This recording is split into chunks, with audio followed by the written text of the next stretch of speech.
Good evening, wherever you're joining us from. My name is Patricia Roxanne Hammond, coming to you live from our studios at Kwabenya Point 1. This is NEWSBOARD. Let's take a look at our headlines in Ghana and around the world.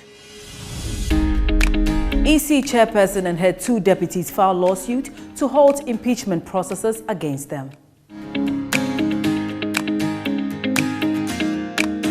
Government urges lecturers to resume teaching as negotiations continue.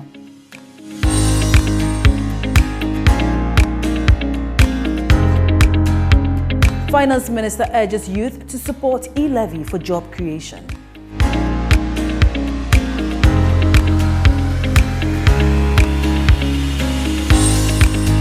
And President Joe Biden is expected to nominate first black woman to Supreme Court.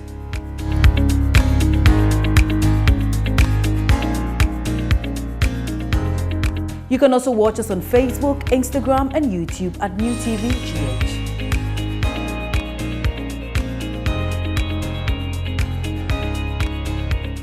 And now to the details. The Electoral Commission's chairperson, Jane Mensah, and her two deputy chairpersons, Dr. Bosman Erikasari and Samuel Tete, have filed a lawsuit in the Supreme Court against Fix the Country coordinator, Oliver Barker-Vormawor. The Chief Justice and Attorney General are also listed as defendants in the action, which attempts to halt the current impeachment processes.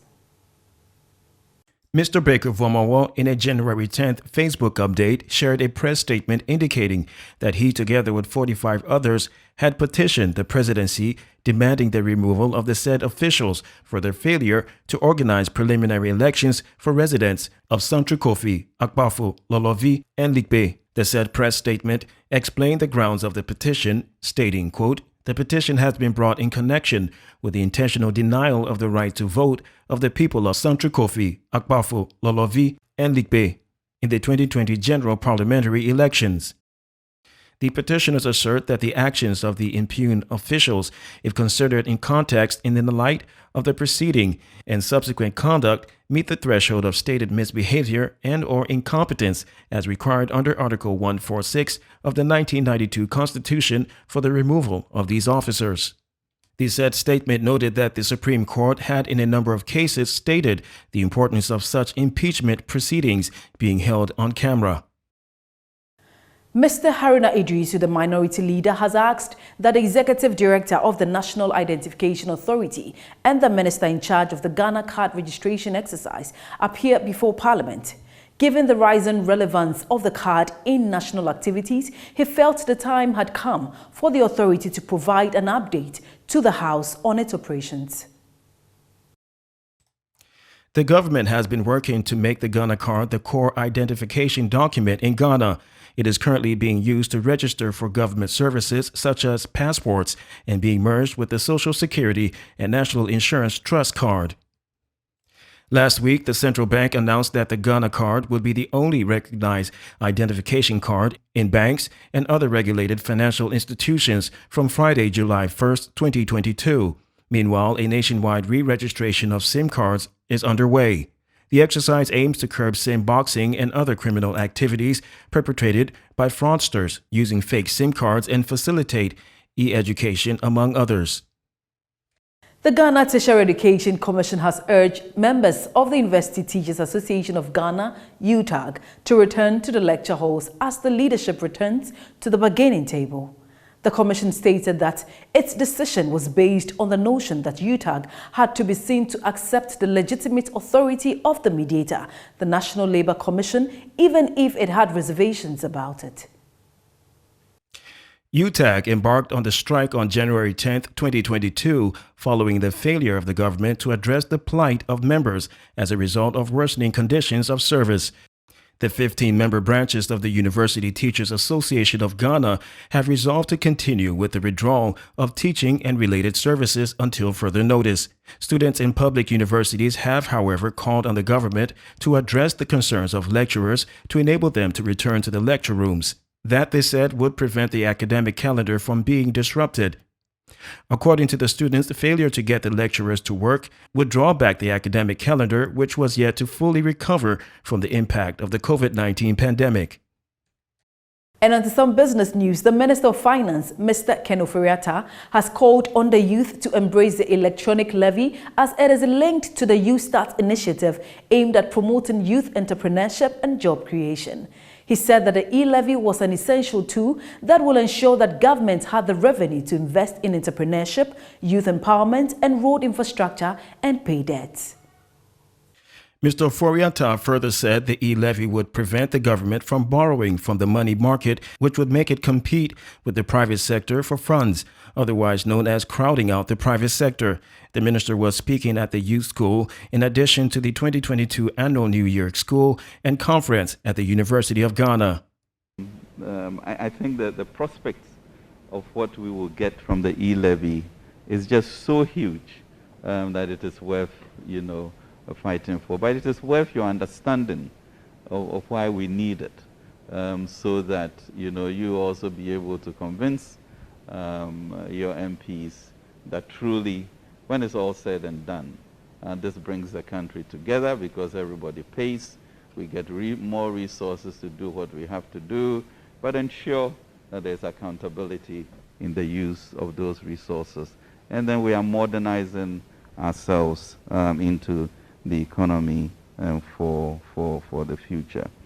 Businesses that do not have a data protection license may be unable to compete on government contracts, according to a directive issued by the Data Protection Commission in partnership with the Public Procurement Authority. The Data Protection Act requires all businesses to get a data protection license before they may commence operations. Executive Director of the Data Protection Commission, Patricia Edusei-Poku, said the new order has become necessary to protect clients and the general public from data abuse since the country is embarking on many digital initiatives. According to her, obtaining a license from the Commission is a basic requirement for firms that deals in data collection for their daily activities. Register with any regulator to be able to do your business, such as Bank of Ghana, such as the National Pensions Authority, or any other regulator for that matter, the NCA, they would demand your data protection license in order to renew your existing license or to register you anew. That way, if you haven't registered with the Commission, you find yourself needing to come and register with us during the course of the year or as soon as your license is due for renewal.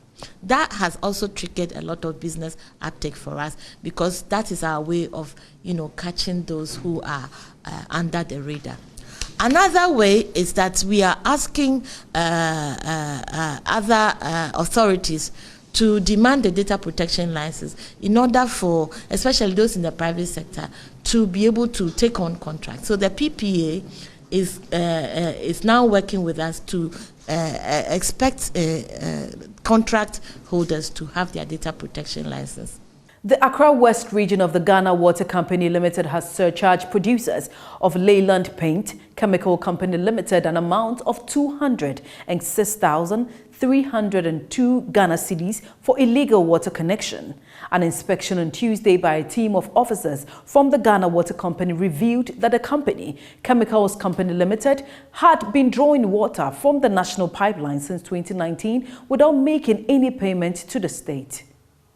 Detected the illegal connection yesterday, and the nature is such that we couldn't do the disconnection immediately. We needed to go for some materials and all. So we are here this morning to deliver a letter to them, a letter surcharging them, and also to get access to our land and do the disconnection. These 2 meters are the official connections they have with us that we have accounts for. And now they are they are not working because they are disconnected. They told us yesterday that it's a fire hydrant, that they use it for firefighting within the premises. Now, they have connected, you see how this is projecting. They've connected this, and this one has been directed to their tanks and some cooling systems, and I will take you there. And so that is it. The connection is coming from, we are finding it very difficult to actually locate the line. We'll be right back with more news after this break.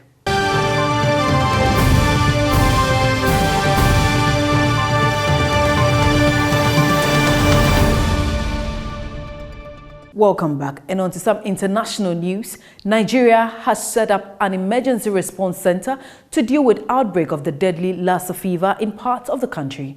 This follows a rising number of cases in the last 3 weeks, with about 115 infections and 26 deaths having been confirmed. The Nigeria Center for Disease Control said activating the center was necessary to contain the spread of the disease. Lassa fever is an acute viral hemorrhagic illness, often transmitted to human beings via contact with food or household items contaminated with rodent urine or feces. Symptoms include fever, general weakness, vomiting and diarrhea, headaches and coughs. The disease was first discovered in 1969 in the town of Lassa in Nigeria's northeastern state of Borno. Outbreaks are common in the country. It has become endemic in West Africa, causing up to 5,000 deaths a year. The U.S. has rejected Russia's demand to buy Ukraine from NATO amid warnings Russia might invade its neighbor. Secretary of State Antony Blinken was giving Russia a formal response to its demands to resolve the Ukraine crisis. Mr. Blinken gave no concession but said that he was offering Russia a serious diplomatic path forward should Russia choose it. A Russian minister said his country would study Mr. Blinken's response, delivered in coordination with NATO. Russia had issued a written list of its concerns about the expansion of the NATO military alliance and related security issues. Among them was a demand for NATO to rule out the possibility of Ukraine and others ever joining the alliance. In recent weeks, Russia has been amassing large numbers of troops on the Ukraine border, something which Western countries have seen as preparation for a possible invasion. Russia denies this. Mr. Blinken said the U.S. response made its, quote, core principles clear, including Ukraine's sovereignty and its right to choose to be part of security alliances such as NATO. President Joe Biden will honor his commitment to make an African-American woman his first nomination to the Supreme Court, the White House says. She would replace the liberal Justice Stephen Breyer, who is expected to retire at the end of the current Supreme Court term in June. His retirement plans are yet to be officially confirmed. Justice Breyer's replacement would not shift the court's current 6-3 conservative majority.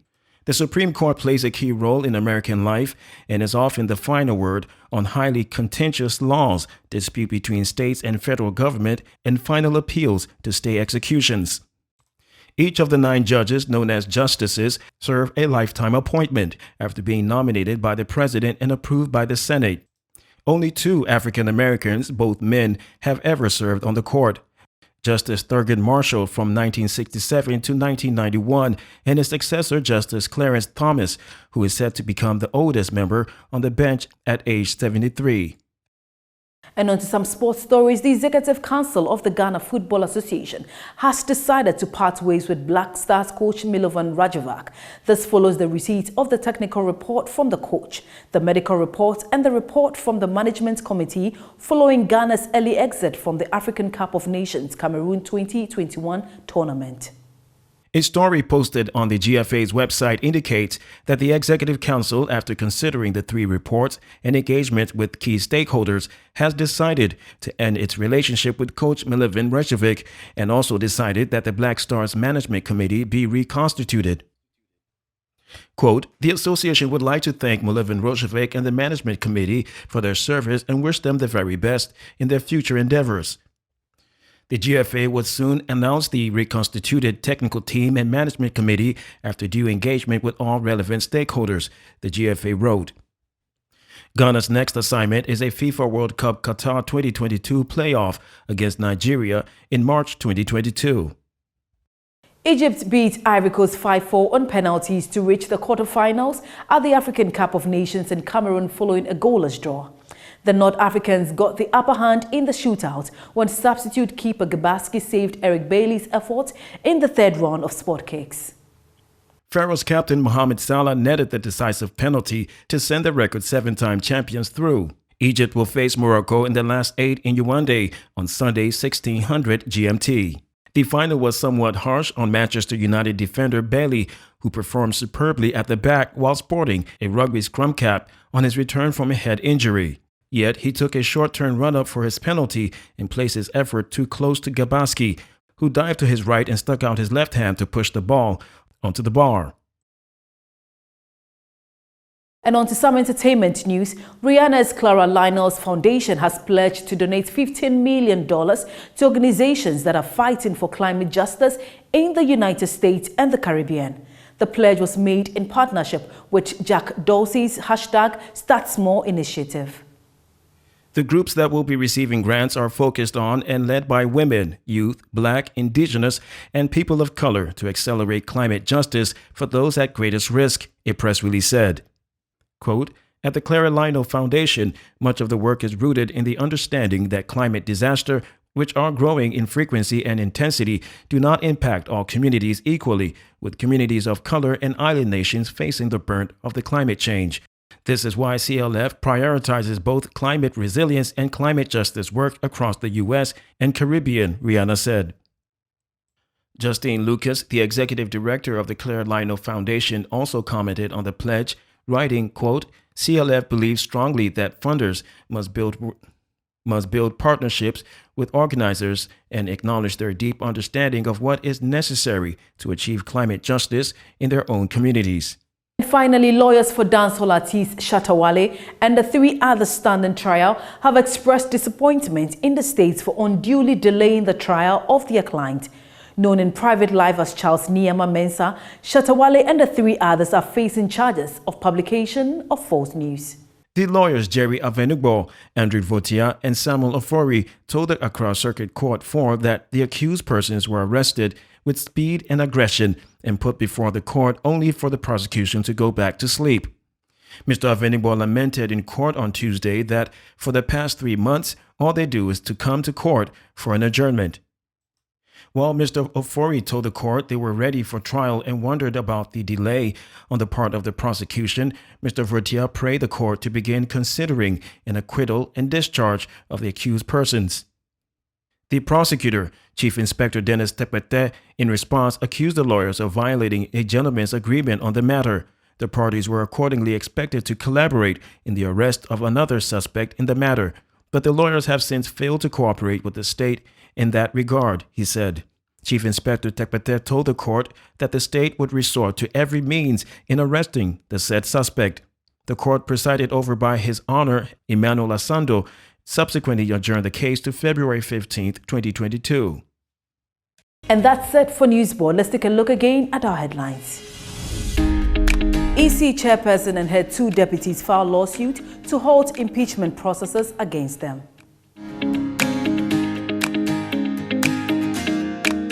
Government urges lecturers to resume teaching as negotiations continue.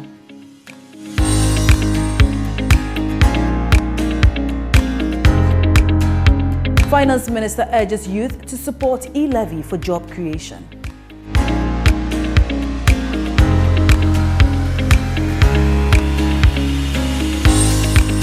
And President Joe Biden is expected to nominate first Black woman to Supreme Court.